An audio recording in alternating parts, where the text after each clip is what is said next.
To discuss the impact of the eviction of informal traders, we speak to the litigation director at SERI, Nkosinathi Sithole, who is representing the traders and will also be General Secretary of the South African Informal Traders Forum, Brian Palo, who will hopefully join the conversation.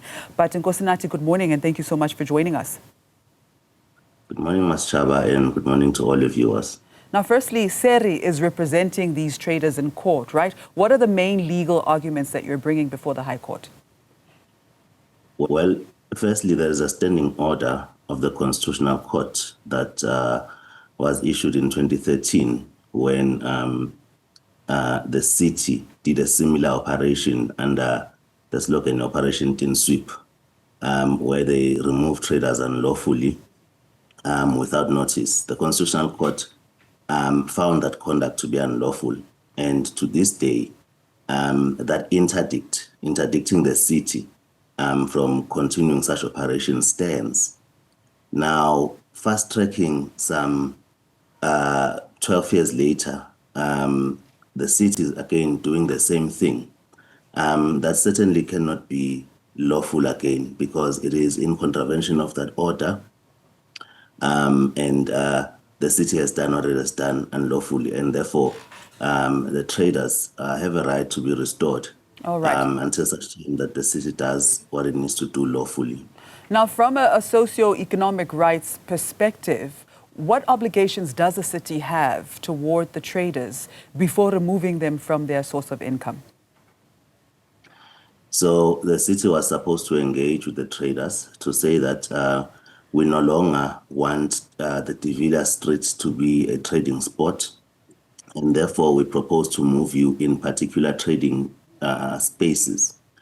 And then, upon that engagement, have a systematic way of then removing those traders to those designated areas so that people know that, okay, now this is my new trading spot.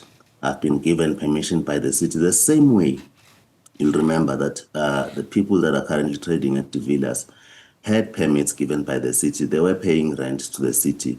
Those were lawful traders. So if the city had done this in a lawful and orderly manner, there would be no problem. But the city has opted instead to remove the traders unlawfully and then wants to start a process where it says, no, it's going to formalize the people. So it's basically what it has done to put the cart before the horse. Sure. So now this begs the question, is this really about regulation and bylaws, or is this just about making Johannesburg look presentable for the G20 delegates? For us, it's clearly the latter. It's clearly the latter. And this wording of cleaning up the city is now clear that it is not cleaning up garbage. It's not cleaning up the dirt that the residents of Johannesburg are complaining about, but it is cleaning up human beings because they perceive human beings, they perceive informal traders as garbage. That is what is being cleaned up for the G20. Now, over 25,000 informal traders operate across Johannesburg, which contributes 5 to 7% to the local economy, according to the city's own figures. So if the permit system has limited space, what happens to the thousands who will not get permits? That's precisely the question that we're asking, because even now, there is no space, as we're in court on Friday, there is no space for the 500 or so informal traders that have been removed.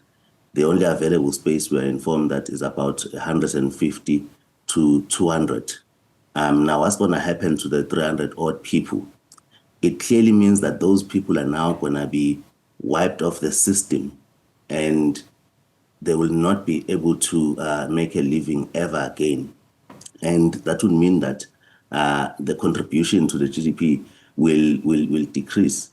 So really, it's mind-boggling as to why the city has decided to conduct itself in the way that it has. But obviously, it is to impress international leaders. And we now know that South Africa is no exception to other countries wherein if there's going to be deep silence, you see unlawful evictions, violation of people's rights, and so on. Now, the city says that it's supportive but structured and wants to regulate rather than prohibit. Now, do you believe that the city is genuinely trying to support informal traders, or is this simply a removal operation dressed up in policy language? This is just a removal operation, because if that was the case, as I've said, the city would have started by consulting the traders, consulting their legal representatives, which is us, to say that we intend to regularize your people in this particular manner, and then we'll structure the traders in this and that way. But instead, they began with this mass removal of the traders so that they would make sure that the traders do not exist, they lose their income. And that is also evident from the way in which they've been carrying out their media advocacy. Their media advocacy, in no way do they talk about formalizing traders and dealing with them in a lawful manner. Every time is about cleanup, reclaiming the city. Now, what does that tell you? It tells you that the problem that they needed to get rid of is that informal traders, and which they have done. All right. Now the informal economy is massive in South Africa. So rather than removing traders every time there's an international event or a beautification campaign, shouldn't there be a sustainable long-term solution that recognizes the economic reality of this country? That's exactly what we're advocating for, and we are proposing in our court papers. But of course, the city has made the decision and seems to want to stick by it. But we will see when we get back on Monday as to what the court decides. Let's talk about that. Now, with the case continuing on Monday, very briefly before we let you go, what are you asking the court to do? What would a victory look like for the traders? Firstly, we asking the court to recognize that there is a standing order that found the city's conduct to be unlawful and restore the traders to where they were trading.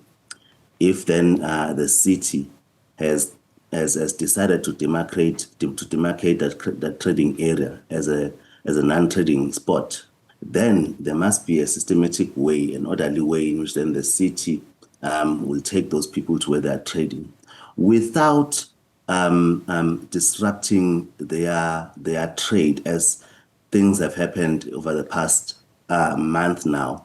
If we are to wait for the city to do their verification the way they suggested, it's going to be again another 2 to 3 months where people who are unable to trade.